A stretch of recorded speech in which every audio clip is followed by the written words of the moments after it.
À l'évidence, ça doit être pris en charge par la solidarité nationale parce que on voit bien que c'est pas un phénomène d'une centaine, 200 ou 300 personnes, mais c'est un phénomène qui touche des milliers de personnes. Donc forcément, quand ça touche autant de personnes en même temps, c'est un sujet de solidarité nationale. La solidarité nationale, elle est là pour faire en sorte que personne ne soit ruiné avec un aléa de santé ou de perte d'autonomie. C'est ça, la protection dans une société comme la nôtre. C'est ce qu'on avait inventé en 1945 avec l'assurance maladie. C'est la protection contre la maladie pour que personne ne soit ruiné. Mais la question de la dépendance ne se posait pas à l'époque dans ces mêmes termes. Mais la réponse, elle doit être aujourd'hui la même, puisque ce sont les mêmes effets et les mêmes causes qui sont en jeu.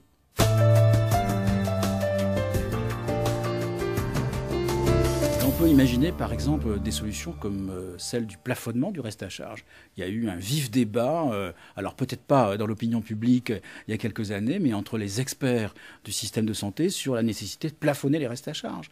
Donc on peut imaginer des solutions comme celle-là où au-delà d'un certain montant, il n'y a plus de reste à charge pour les personnes qui sont en établissement ou à domicile parce qu'elles ont atteint ce seuil-là. Il s'agirait de savoir à quelle hauteur on le fixe, mais on pourrait limiter, plafonner les restes à charge. C'est une solution qui est techniquement possible.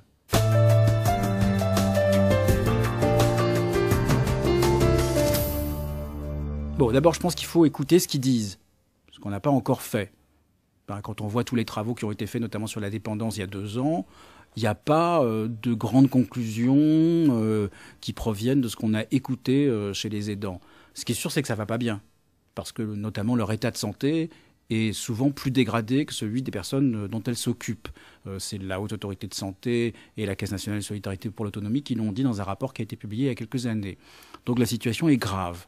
Il faut donc s'en occuper, il faut faire en sorte qu'ils aient des droits à des bilans de santé pendant cette période-là, et il faut surtout mettre en place des actions pour les aider, les soutenir, avoir un peu de répit dans ce travail qui peut être vécu comme lourd et difficile, d'accompagner des personnes dépendantes. Et ces solutions-là, elles ne sont pas très présentes dans le paysage français, d'abord parce qu'on a une culture de l'établissement, et qu'on considère que dans les établissements, c'est l'équipe des professionnels qui a à s'en occuper. Mais comme beaucoup de la dépendance aujourd'hui se passe en ville, à domicile, on n'a pas de solution idéale. On a un peu essayé dans la maladie d'Alzheimer avec les Mayas, de faire en sorte qu'il y ait des lieux qui permettent aux gens de pouvoir exprimer ce qu'ils vivent.